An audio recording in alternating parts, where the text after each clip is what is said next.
Only 13% of Americans run their own businesses. Everyone else, they're employees.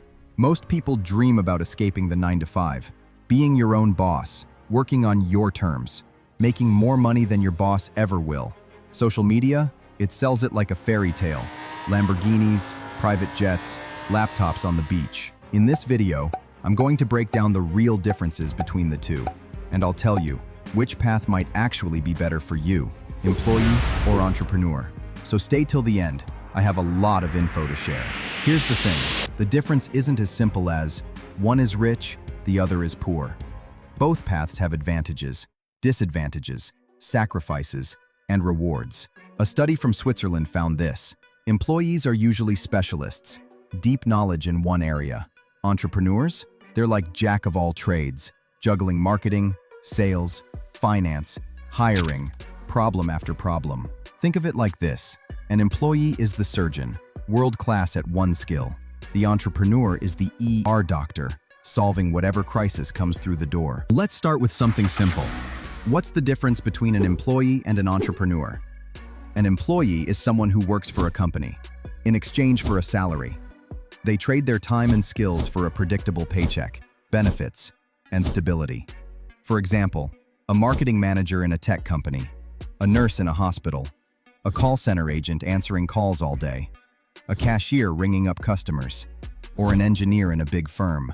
These are employees, and the path is straightforward. You prepare your resume, you search for job postings, you apply, you pass through interviews, and if you succeed, you're hired. Then you simply provide your bank account number, and just like that, boom, every 2 weeks your salary arrives. Reliable, expected.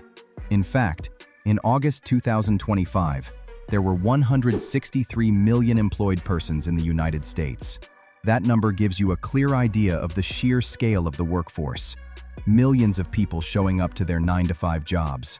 Now, contrast that with the life of an entrepreneur. An entrepreneur is someone who steps into risk. They start and run a business, often from scratch, taking an idea and turning it into something real. They bring in customers, manage operations, and carry full responsibility for profit and loss. Think of the chef who opens a restaurant, the hustler running a digital agency, or the builder developing houses. The entrepreneur is the one signing contracts, paying the bills, hiring the people, and absorbing the pressure. Sometimes it's just one person, a solo entrepreneur. Other times, it grows into a company with hundreds, even thousands of employees. In the US alone, there were 33 million businesses in 2024. If you break it down by size, you'll notice something striking. 55% of these companies employ fewer than 5 people. Small businesses. Yet they're mighty. Together, they generate around 40% of total US revenue. That's enormous when you stop and think about it. At the same time, there's the other end of the spectrum, giant corporations with massive workforces. At the very top sits Walmart, with over 2 million employees worldwide, followed closely by Amazon. These giants remind us, entrepreneurship doesn't just create businesses, it creates entire ecosystems of jobs. After breaking down the difference between employees and entrepreneurs and sharing some key stats, let's get into the part everyone cares about most: money. There's a myth out there that entrepreneurs always earn more than employees, but the reality? Not necessarily. Studies show that, on average, entrepreneurs actually make about 4 to 15% less than employees doing comparable work. Their income is unstable, the risks are sky high, and often, it takes years before a business even becomes profitable. Because let's be honest, growing a successful business is hard work, and not everyone makes it. According to the US Bureau of Labor Statistics, about 20% of new businesses fail in their very first year. 50% fail within the first 5 years. 65% are gone within 10 years. Only 1 in 4 businesses survive to the 15-year mark. Now, imagine this. You open a coffee shop. You pour in $50,000 for renovations, staff, and equipment. For months, your income is zero. Then finally, you open the doors. But one supplier raises prices, or your landlord refuses to renew your lease, and boom, your dream collapses overnight. Meanwhile, the 9-to-5 employee, they show up Monday morning, work 40 hours, and every 2 weeks, like clockwork, that paycheck lands in their account. Add in benefits like health insurance, vacation days, maybe even a pension, and it feels safe, predictable. But here's the twist. It's actually not that safe at all. Nike and how it is laying off some management. Microsoft plans to lay off more than 9,000 employees. More than 300 people are going to lose their jobs, about 1.5% of their total workforce. We've seen it time and time again. Massive layoffs across industries. Highly qualified employees getting an email out of nowhere saying, "Today is your last day." No warning, no safety net. And sometimes, it's not even about layoffs. A misunderstanding with your boss, even after 20 years of loyal service, can end your career overnight. Even salaries aren't guaranteed.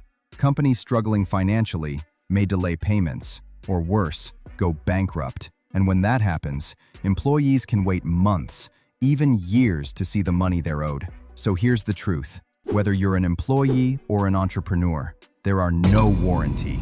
No path is 100% safe. Everyone wants to know, who makes more money? An employee or an entrepreneur? At first glance, you'd think the entrepreneur, right? They're the boss. They own the business. But let me show you why that's not always true. Imagine this. 2 people, both living in New York City. Mark is an engineer. Kevin owns a restaurant. From the outside, they look like they're in the same ballpark financially. But when you break down the numbers, you'll see their realities are world apart. Let's start with Mark, the engineer. He earns a salary of $150,000 a year. That's solid. In New York, it puts him in a very comfortable position. Of course, taxes bite. Federal, state, city taxes take about 30%.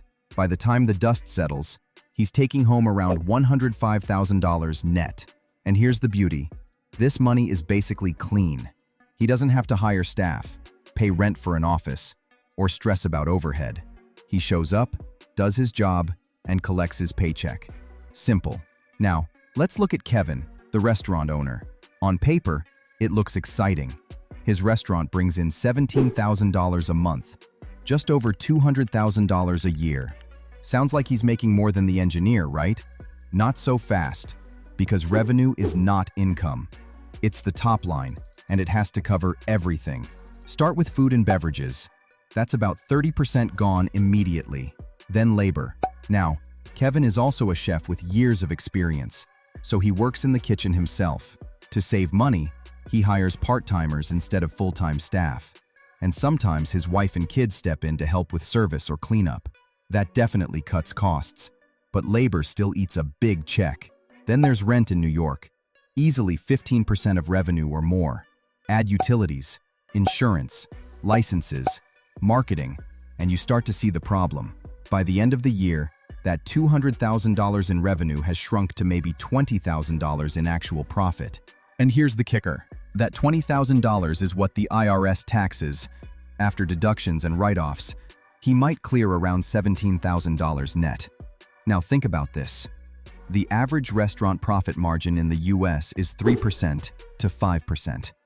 Some can reach 10 to 15%, but for most restaurants, margins are razor thin. So if Kevin wanted to match Mark's $105,000 net as an engineer, he'd need to pull in $600,000 to $700,000 in sales. That means longer hours, more employees, more stress, and way more risk. The contrast is crystal clear. Mark the engineer shows up, does his job, and walks away with $100,000 plus of predictable income every single year. Kevin, the restaurant owner, grinds day and night, cooks in his own kitchen, manages part-time staff, leans on his family for help. And even with $200,000 in revenue, he's nowhere close to the same take-home.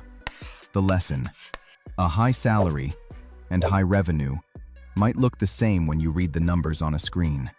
But in reality, they're completely different. One is steady, reliable income. The other is a risky balancing act, where every dollar you earn has 10 hands reaching for it before it ever touches your pocket. So now you've seen the truth about employees and entrepreneurs. when it comes to money and risk. We broke down salaries, profits, failure rates, and you can clearly see entrepreneurship isn't always the jackpot social media makes it look like. But here's the thing, money and risk are only half the story. What about freedom? What about tax advantages? And what happens long term? Can either path really lead to wealth, stability, and happiness?